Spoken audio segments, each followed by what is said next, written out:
As you get through a station, make sure to use them. We've got stations all around the park. All of them can be used every time you go through them. First of all, these bike racks is adjustable.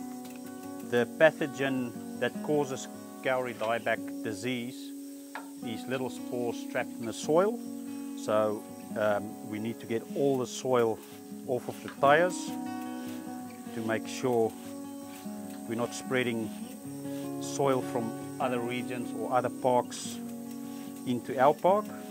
Hūnua Ranges has got one of the biggest Kauri populations that hasn't been infected yet by the Kauri dieback disease.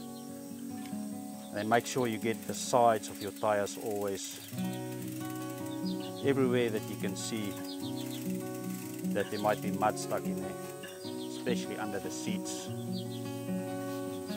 And then your seat stay and chain stay areas is important to get all the mud off of. Easiest is to spray the wheels.